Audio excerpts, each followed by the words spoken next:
volage.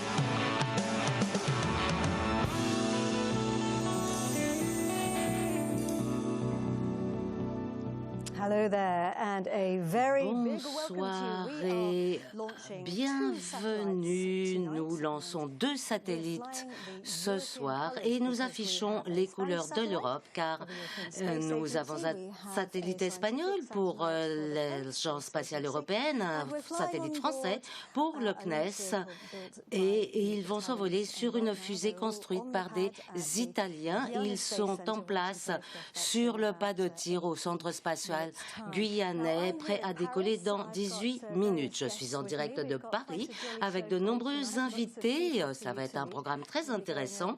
Ce soir, nous allons nous rendre et rencontrer les équipes au centre spatial guyanais, au centre de contrôle de l'ESA en Allemagne et au centre spatial français à Toulouse. Nous allons commencer par nous rendre au centre de contrôle à Kourou, au port spatial. Et Stéphane Israël est avec nous. Il est PDG d'Arianespace. Merci de nous avoir rejoints. Nous sommes ravis de vous avoir avec nous. Stéphane ne nous entend peut-être pas encore. Je vois qu'il met ses écouteurs, et il va peut-être nous entendre d'ici à 1 minute. Stéphane, est-ce que vous m'entendez?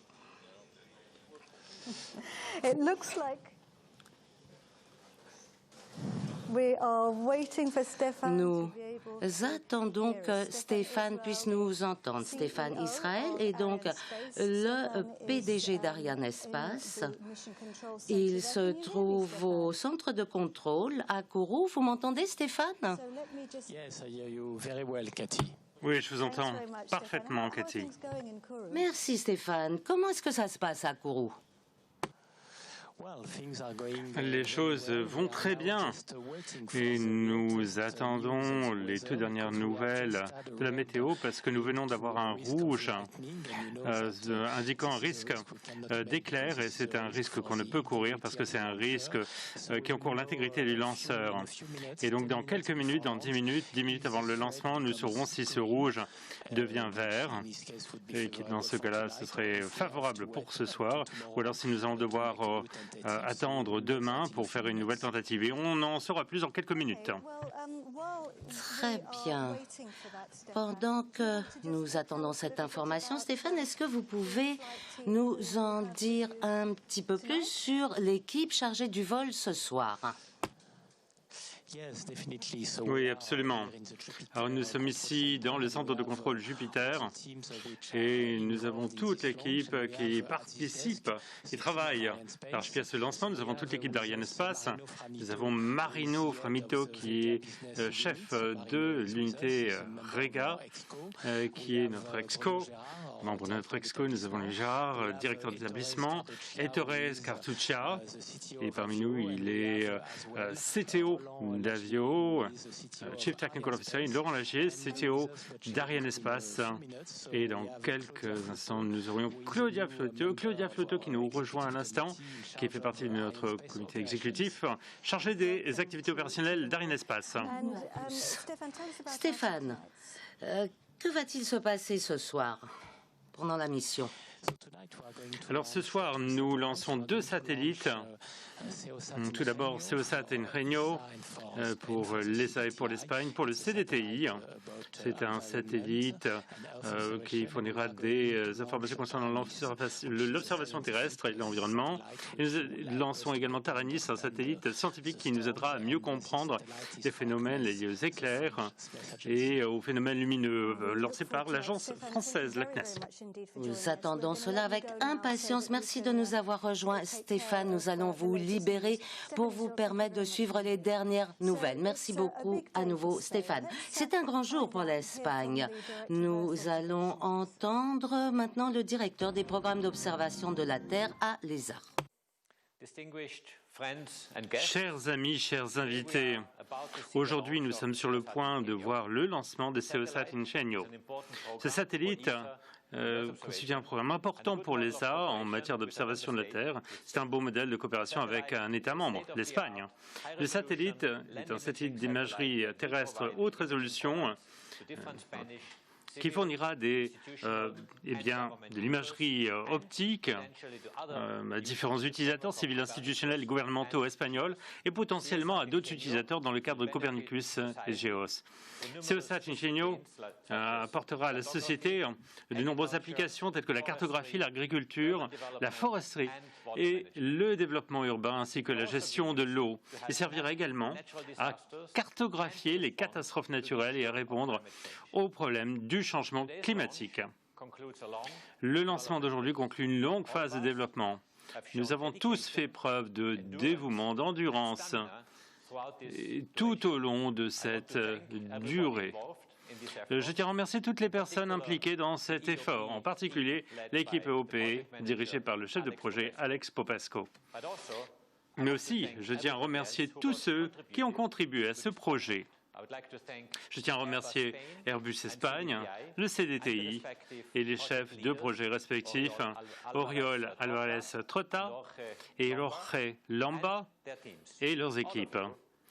Vous avez tous fait un excellent travail et vos réalisations sont encore plus impressionnantes si l'on considère les circonstances défavorables introduites récemment par la crise de la Covid-19 que vous avez dû affronter. Je vous en remercie vraiment. CEOSat Ingenio incarne l'excellente coopération entre l'ESA et ses États membres, l'Espagne dans ce cas. Si toutes les responsabilités programmatiques et financières incombent au CDTI, l'ESA a été chargée de la gestion technique et contractuelle du programme. Outre le développement du système lui-même, l'objectif était également de renforcer les capacités de l'industrie spatiale espagnole, et cela a certainement été réalisé avec ce projet. Au-delà du programme espagnol du satellite, de l'instrument et du segment sol, presque toute la gamme des entreprises spatiales espagnoles a été impliquée. Il y en a 17 au total. Ces entreprises ont démontré leurs compétences uniques qui sont un atout précieux et indispensable pour les activités spatiales européennes. Ce programme a été une étape dans une montée en puissance constante et continue des compétences et reflète les compétences industrielles pour l'observation de la Terre en Espagne. Mais aussi, c'est une porte ouverte pour l'Espagne dans le domaine de l'observation de la Terre en général. L'Espagne a beaucoup investi dans ce domaine depuis la dernière réunion ministérielle de Séville, également dans le cadre du programme européen Copernicus. C'est un excellent retour pour les pays en termes de contrats industriels, comme la maîtrise d'ouvrage de la mission d'extension Sentinelle LSTM, qui vient d'être finalisée et signée ces jours-ci, mais aussi en termes d'avantages pour les utilisateurs et de valeur pour la communauté scientifique. En tant que directeur des programmes d'observation de la Terre de l'ESA, je suis heureux et fier que l'ESA fasse partie de la famille CEOSat Ingenio. Et j'attends avec impatience une mission fructueuse ce soir au profit de l'Espagne, de l'Europe et de la planète entière. Merci beaucoup.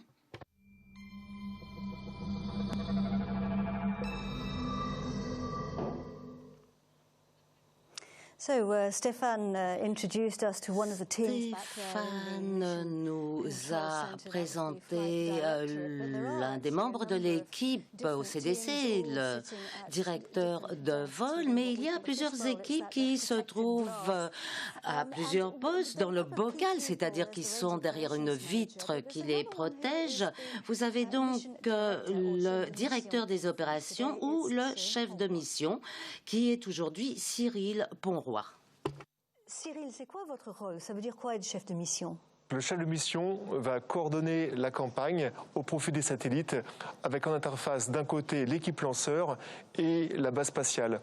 Arianespace est un opérateur de lancement. Il signe des contrats de lancement avec des clients. Il signe un contrat avec un prime qui va fournir un lanceur, une fusée, et il a un contrat de support opération avec le CNES CSG pour la mise à disposition des ensembles de préparation des charges utiles. À ce titre-là, on manage la campagne au profit des clients. Et le jour du lancement, le J0, c'est quoi votre rôle? Au J0, on a d'un côté les satellites qui sont prêts au lancement sous la coiffe. Ils ont quelques activités à dérouler. D'un autre côté, on a l'équipe de lanceurs qui prépare la fusée pour le décollage. Et de l'autre, la base de lancement qui se prépare à dérouler les dernières opérations pour le décollage. Et donc notre rôle, c'est de coordonner ces trois entités au niveau de Jupiter 2. Et nous sommes en confinement dans pas mal de pays d'Europe. C'est comment là-bas à Kourou? Pour l'instant, heureusement, nous ne sommes pas encore confinés. Grâce à la fermeture des frontières, à la maîtrise des flux migratoires à travers la métropole, pour l'instant, la situation est très stable. On se contente donc d'appliquer tous les gestes barrières au niveau du quotidien, au niveau des salles de réunion. Le port du masque est bien sûr obligatoire. Et avec la distanciation sociale et les gestes barrières, pour l'instant, on échappe au confinement. Alors Cyril Pombois, chef de mission, merci beaucoup et good luck for the launch. Merci.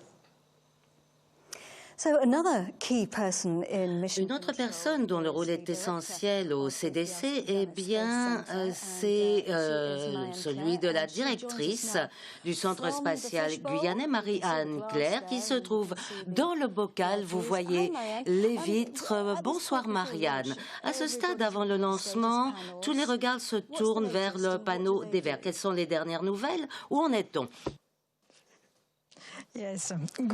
Oui, bonsoir à tous. Eh bien, ce que l'on peut voir derrière moi, c'est ce qu'on appelle le panneau des verts. Eh bien, ce sont il nous donne des informations concernant les grands sous-systèmes prêts pour le lancement. Dans le cas de Vega, nous pouvons entrer dans le décompte final jusqu'à H0, moins 8 secondes en cas de problème. Et donc, il y a 5 familles de paramètres qui vont permettre de suivre l'ensemble des états, à savoir l'état du lanceur et l'état des satellites, également radar et les stations de télémesure et de poursuite qui suivent la trajectoire et qui vont donner des informations concernant le comportement du lanceur pendant le vol. Et puis nous avons la sauvegarde, les moyens de sauvegarde. En cas de problème, eh bien, nous pouvons envoyer un ordre pour eh bien, détruire le lanceur et puis prendre toutes les mesures nécessaires pour que ces fonctions fonctionnent correctement. Également, nous avons les moyens de les mesurer. Puis nous avons un critère, le critère, ce dernier critère, c'est la météo. Et c'est un suspense qui nous emmène tout à la fin de la chronologie, vous voyez. Et ce critère, c'est vert. Pour le moment, c'est très important parce que c'est avec ce critère météo, que nous allons devoir nous assurer qu'en cas de problème dans la première partie du lancement, eh bien, l'objectif est de s'assurer qu'il n'y a pas de danger en particulier pour la population. Selon le dernier point météo avant lancement, eh bien, tout est vert pour le moment, jusqu'ici tout va bien, tous les voyants sont verts ici à Kourou. Très bonne nouvelle, je suis ravie de l'entendre. Un grand merci à vous. Maintenant, je souhaiterais vous présenter Damien Gilles, qui est responsable de l'ingénierie des systèmes spatiaux.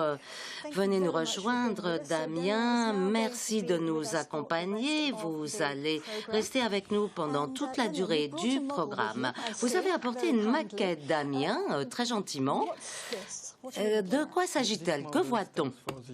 Ce modèle, c'est la configuration de la partie supérieure du vol. Pour le vol d'aujourd'hui, nous avons la coiffe et à l'intérieur de la coiffe, nous trouvons les deux satellites pour la mission de ce soir.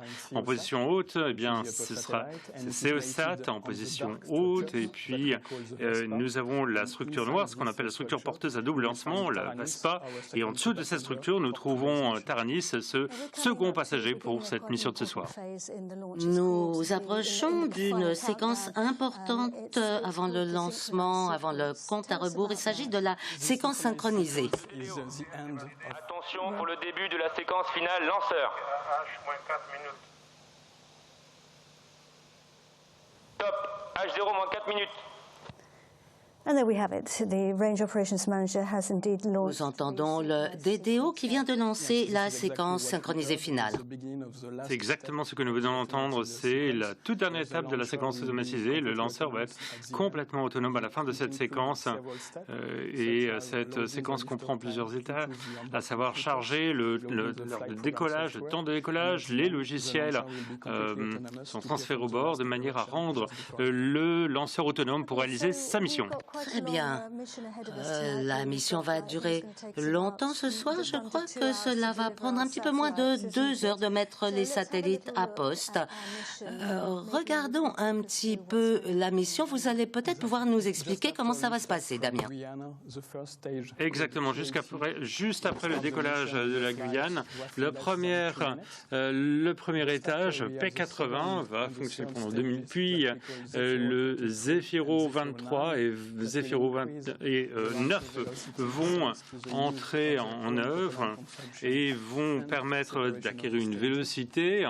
Et puis, nous allons voir la séparation des différents étages, séparation de la coiffe, début du vol, et donc après la séparation du Zefiro 9. Nous allons voir ensuite le premier allumage de l'AVOOM, à savoir l'étage supérieur, pendant une période de 6 minutes environ, et cela va nous permettre d'injecter le lanceur sur une orbite intermédiaire. Et pendant cette période, nous allons avoir une circularisation, puis suivie d'une deuxième allumage de l'AVOOM, avec séparation du premier satellite, Regno. Nous allons avoir la séparation de la partie supérieure, la Vespa, quelques minutes plus tard, et ensuite on va se préparer à l'injection vers l'orbite suivante à l'aide du troisième allumage de l'AVOOM qui va placer le lanceur sur une phase balistique complémentaire, puis suivi d'un quatrième allumage de l'AVOOM pour circulariser en orbite avant l'injection et séparation de notre second passager Taranis. La mission ne se terminera pas là pour le lanceur. À ce moment-là, nous allons compléter finaliser la mission avec un cinquième allumage de l'AVOOM pour réentrer contrôlée de cette partie. There we go. So, thank you very much. Nous y voilà. Merci. Quelle mission ce soir?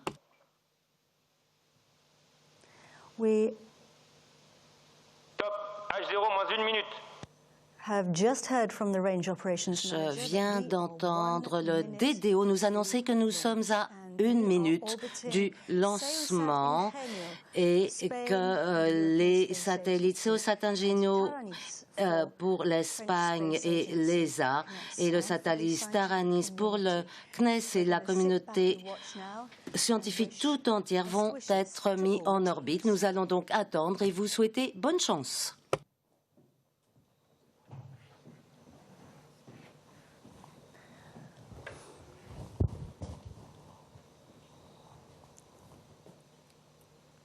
À tous de DDO, attention pour le décompte final.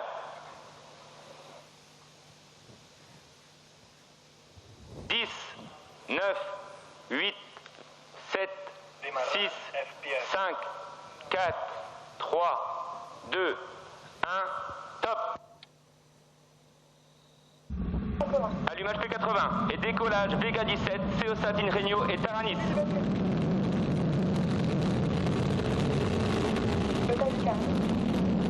Propulsion est nominale.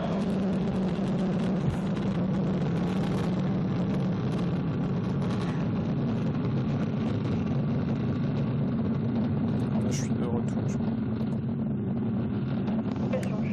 Tous les paramètres à bord sont normaux. Acquisition de la télémesure pour la station de Saint-Jean.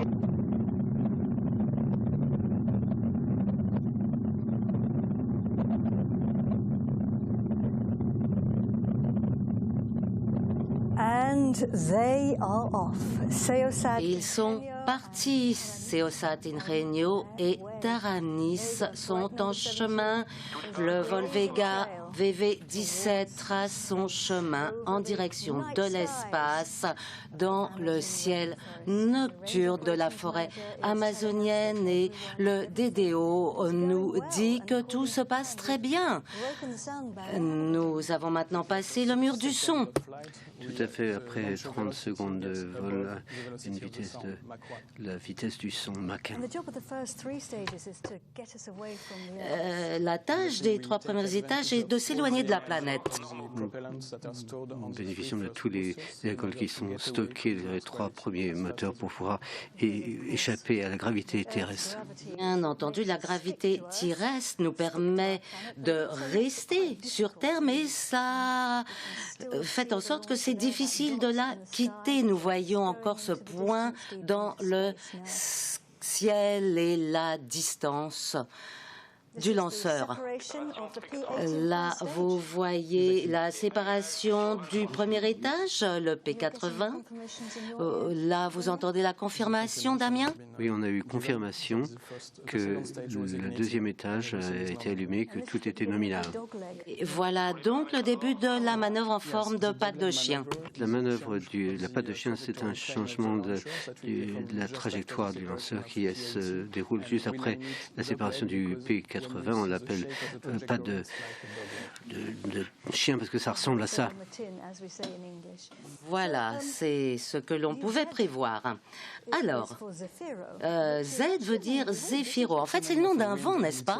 C'est le nom d'un vent, mais aussi d'un personnage de la mythologie grecque, le vent de l'Ouest. De l'écran, les informations sur l'altitude, la distance et la vitesse. Tout en bas, vous pouvez également suivre la trajectoire. La croix représente la position du lanceur. Vous nous montrez en ce moment la coiffe qui se trouve en haut du lanceur et qui protège les satellites des chocs du lancement. Protège le satellite à plusieurs phases. Dans la phase au sol, ça permet à la cavité dans laquelle sont les satellites sont situés d'être surveillés à des températures spécifiques, et d'abord au lancement, ça le protège des bruits acoustiques, et dans la phase atmosphérique, comme on va très vite à travers l'atmosphère, ça génère des frictions et par conséquent de la chaleur, et la coiffe protège le satellite de toutes ces températures excessives. Il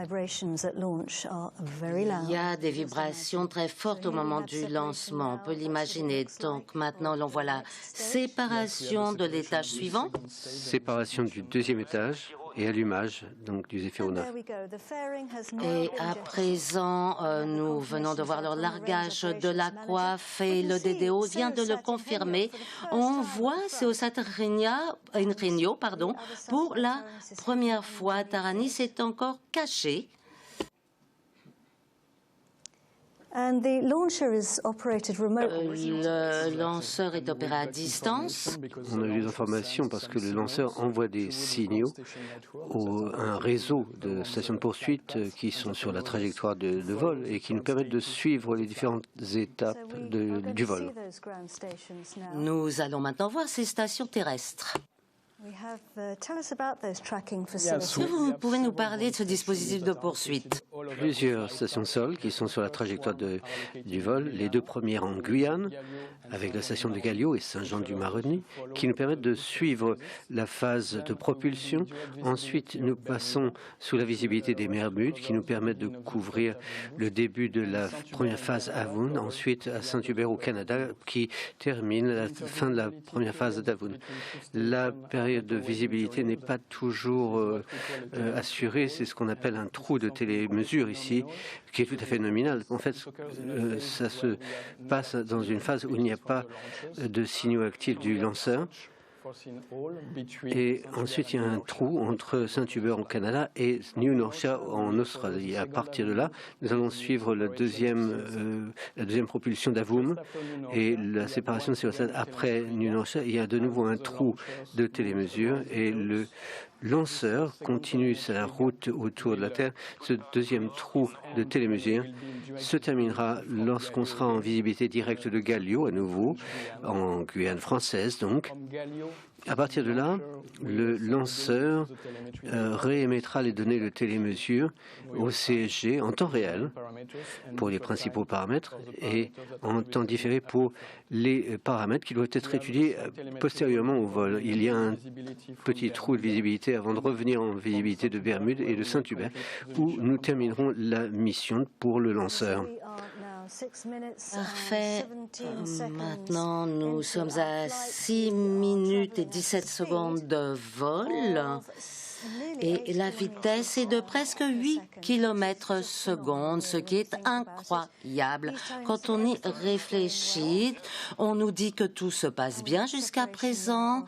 Là, l'on voit la séparation de Z9 et l'on aborde la phase suivante. La phase de propulsion principale du lancement est maintenant terminée. Nous passons à l'étape suivante, qui est la mise à poste des satellites. On s'apprête à acquérir le signal aux Bermudes, n'est-ce pas? Sur le point d'obtenir des signaux des Bermudes, qui se trouve dans les îles des Caraïbes, comme vous l'avez vu sur la carte précédemment.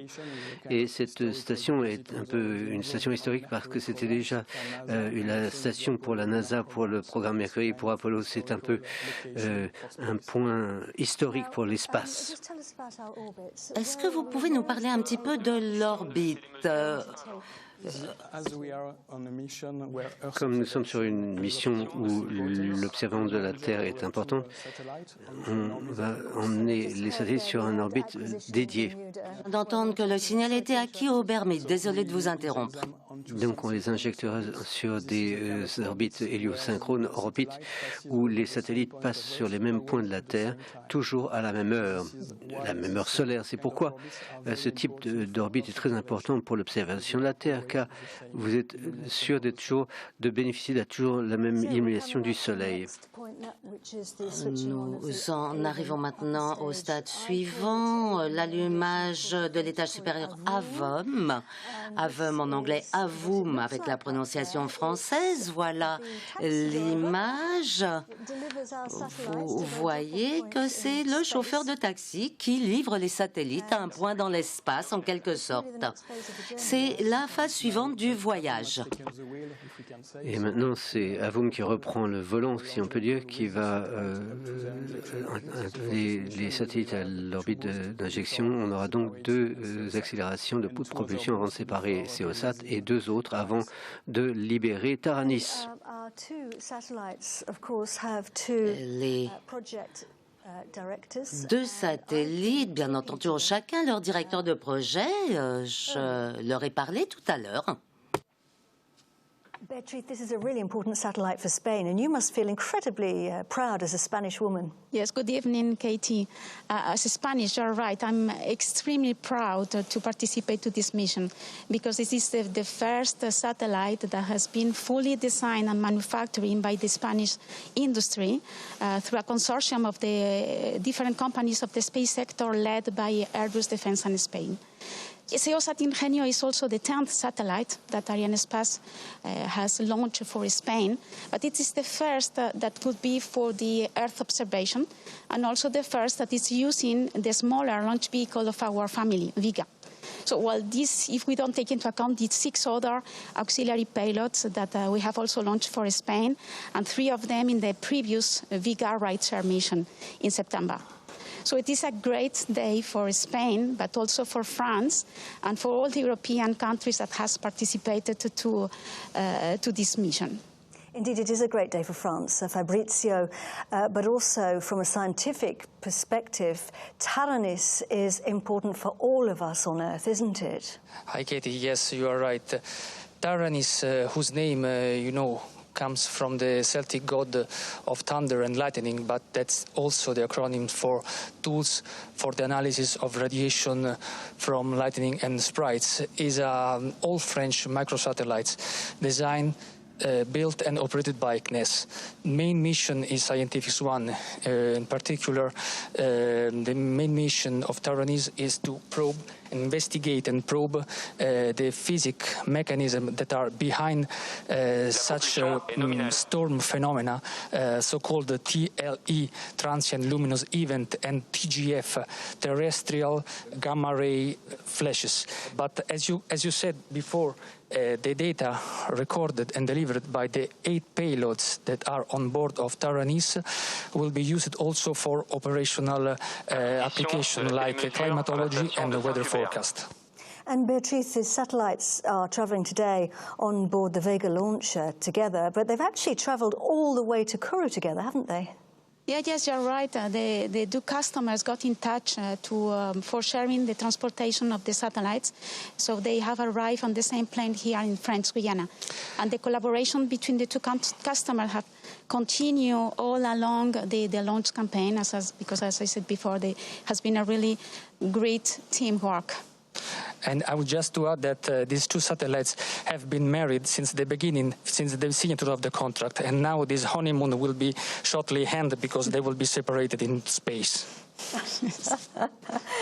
Thank you very much indeed, and best of luck for the launch today, Beatriz and Fabrizio. Thank you very much, Thank you. Katie. Bye. Well, it's a good separation. And of course, as we've been hearing, Très bonne séparation. Eh bien, comme nous venons de l'entendre, le lanceur Vega est un membre très spécial de la famille Ariane. C'est le plus jeune des lanceurs opérés par Ariane Espace.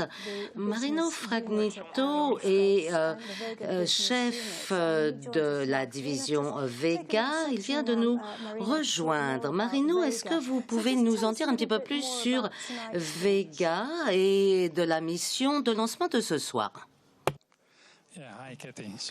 Bonsoir Katie. Tout d'abord, je dois dire que je suis très heureux d'être présent ici quelques 2 mois après le VV16, lancement qui a été un lancement complexe et une grande réussite avec 53. On était en plein milieu de la crise du Covid. C'était très important de revenir en action avec ces vols. Et 2 mois après, nous sommes de retour ici avec une autre mission complexe. Et donc, je pense que Fabrizio et Béatrice vous en ont déjà parlé de ce vol de ce soir. Et j'ai bien aimé la plaisanterie de Fabrizio sur la séparation dans la joie. Mais il est important de souligner que Ariane Espace a pu concevoir cette mission très complexe comme la précédente et celle ce soir pour les institutions européennes de l'espace. Nous avons travaillé ensemble et comme on l'a expliqué, nous avons conçu cette mission dès le tout début, tous ensemble. C'est très difficile de pouvoir concevoir ce type de mission avec ce lanceur très versatile. C'est possible de le faire, de pouvoir injecter des satellites dans des orbites différentes. On voit que les lancements multiples et duels deviennent la norme. C'est vrai, mais c'est déjà une entrée dans les mœurs et de plus en plus, on va aller vers une approche multiple pour dépasser le double lancement. Et ceci de manière plus régulière pour optimiser les coûts de lancement pour nos clients et aussi partager ainsi le lanceur permettra de partager de nombreux avantages pour nos clients. Merci Marino, c'est extrêmement intéressant.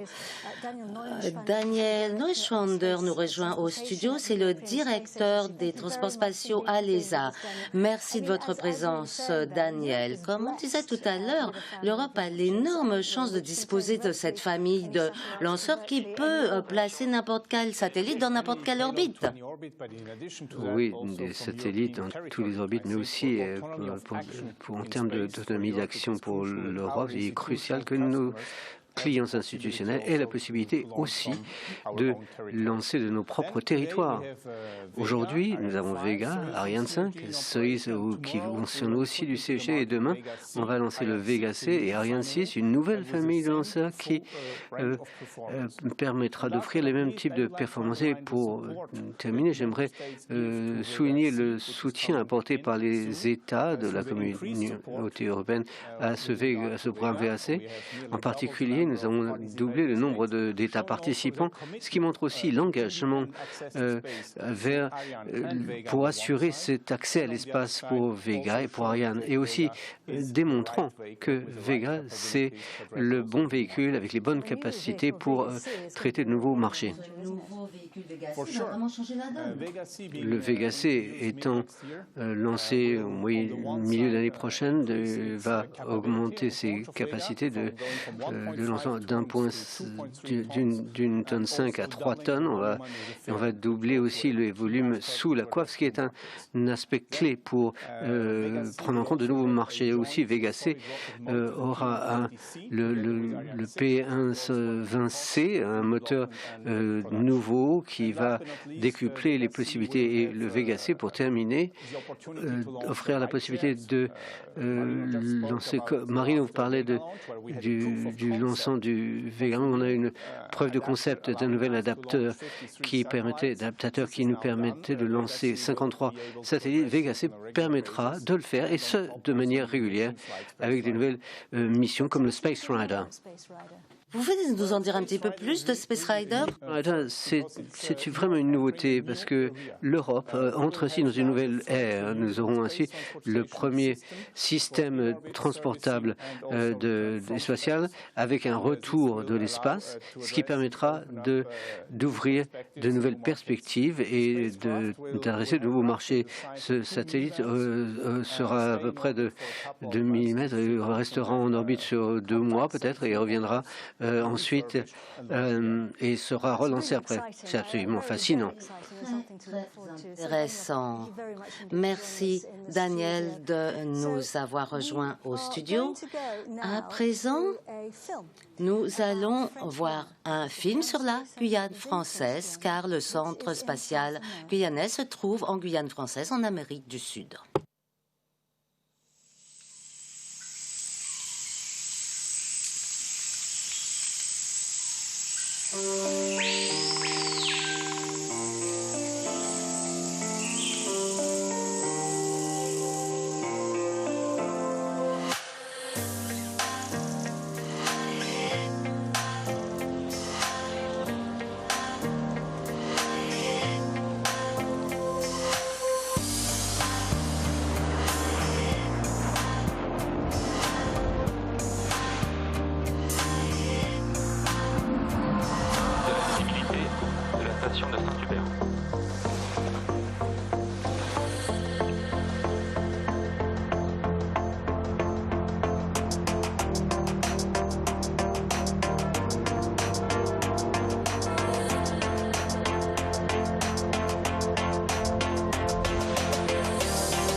Trajectoire dégradée à partir du premier boost à Voom.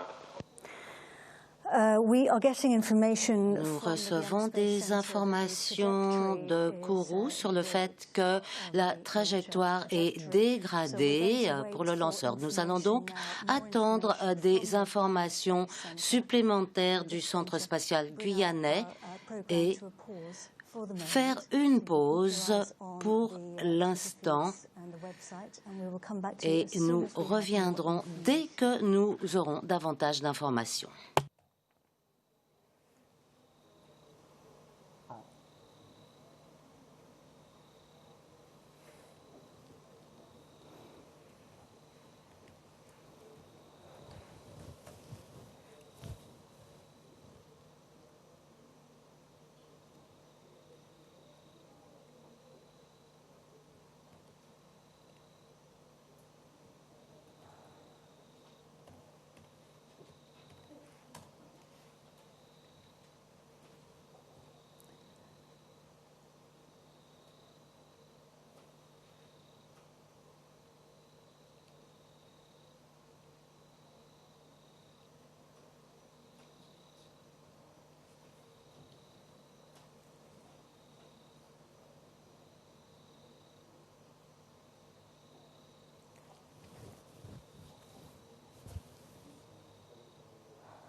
Je t'entends pas, Elodie.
Eh bien, l'on nous dit que le vol Vega 17, VV17, transportant Ceosat, Ingenio et Taranis, eh bien, nous attendons des informations supplémentaires. À présent, l'on nous a dit qu'il y avait des problèmes de télémesure, mais nous attendons des informations plus détaillées de la part du Centre spatial guyanais. Damien, est-ce que cette séquence d'événements est normale dans ce genre de situation? Je suppose qu'il va falloir faire de nombreuses analyses et découvrir ce qui se passe.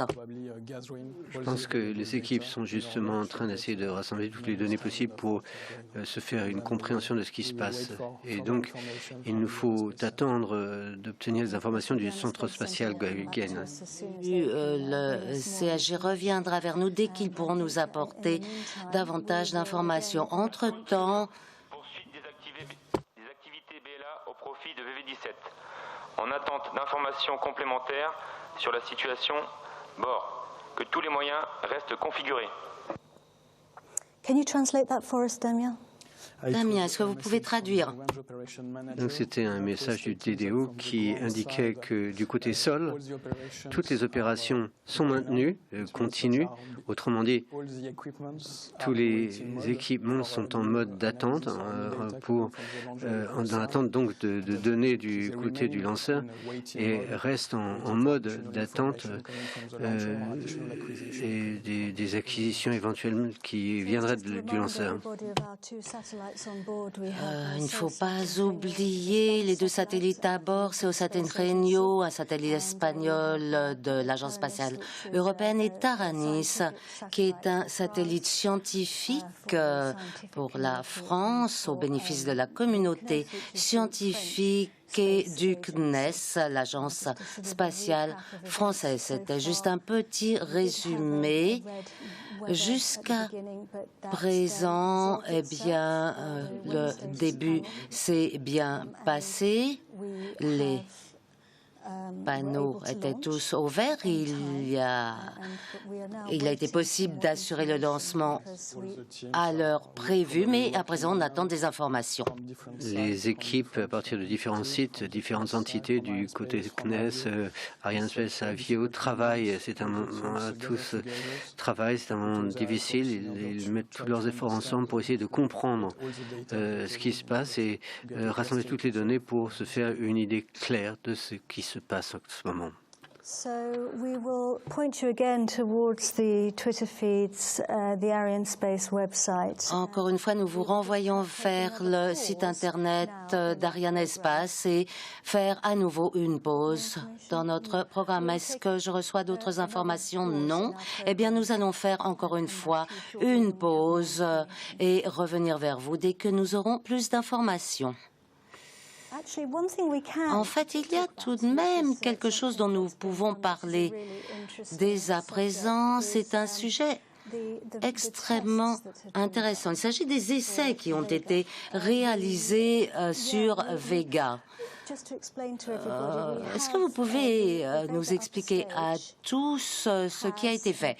L'étage supérieur de Vega dispose d'un adaptateur, n'est-ce pas?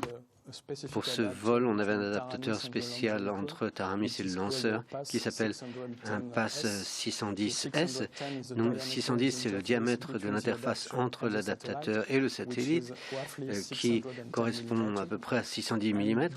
Et en raison de la sensibilité du satellite Taranis au choc d'environnement, des tests particuliers ont dû être exécutés pour démontrer la compatibilité du satellite avec l'environnement généré par le lanceur.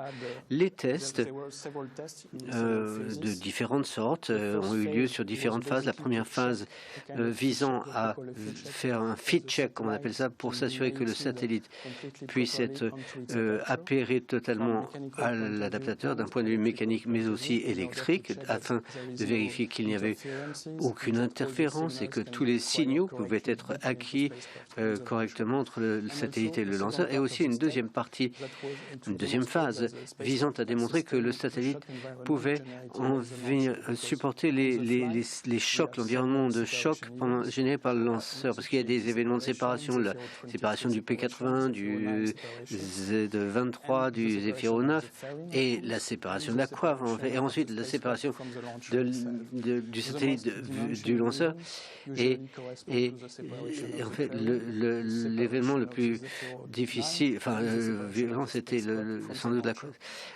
Donc il y a ces différentes séparations générant des chocs. Les Arianespace et le CNES ont mis en place des tests pour s'assurer que le satellite était compatible avec des environnements de choc spécifiques et pouvait traverser sans heurts les différentes séparations du vol. C'est une approche qu'on a déjà adoptée pour d'autres vols pour démontrer spécifiquement que les satellites peuvent survivre et supporter ces environnements de choc. Et pour Taranis, comme c'était dérivé d'une plateforme Myriad développée par le CNES il y a quelques années déjà, et cette plateforme elle-même avait été élaborée sur la base de spécifications qui n'avaient pas pris en compte le manuel d'utilisateur de Vega parce qu'il n'existait pas encore. Donc, il nous fallait faire une vérification, disons, delta pour les plateformes Myriad pour Taranis. Vous avez réalisé de nombreux tests, c'est très intéressant. Nous attendons d'en savoir un peu plus. J'entends dans mon oreillette que l'on espère entendre rapidement Stéphane Israël, PDG d'Arianespace. Je crois que l'on commence à l'entendre. Stéphane. Yes, hello, Cathy. Bonjour, Cathy. Stéphane, quelles sont les dernières nouvelles? Malheureusement, après un décollage nominal et un bon allumage des 3 premiers étages, nous avons constaté une déviation de la trajectoire après l'allumage de l'AVUM. Cette déviation de trajectoire est une anomalie. L'altitude et la vitesse n'étaient pas nominales. Il nous faut maintenant attendre l'acquisition des télémesures de NUNURSA pour avoir plus d'informations pour pouvoir communiquer sur le résultat de la mission. Mais il est clair que c'est une anomalie et qu'il nous faut consolider les informations avant de pouvoir revenir vers vous. Merci. Merci de ces informations, Stéphane. Nous reviendrons vers vous, nous l'espérons, lorsque nous obtiendrons davantage d'informations. Merci encore une fois. Thank you, Cathy. Merci. Voilà donc les dernières nouvelles. Nous allons devoir attendre à présent l'acquisition du prochain signal. Je pense qu'il peut y avoir toutes sortes de raisons pour que la télémesure ne soit pas bien reçue. Stéphane nous a expliqué que nous allions maintenant devoir attendre des informations supplémentaires et nous espérons que ce sera le cas lorsque l'on se dirigera vers la station de poursuite suivante.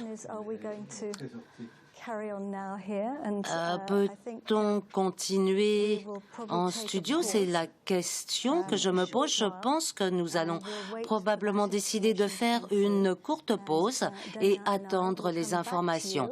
Damien et moi-même reviendrons vers vous dès que nous aurons obtenu ces informations de la station de NUNURSA. À bientôt. Continuez à suivre les informations sur le site internet d'Arianespace.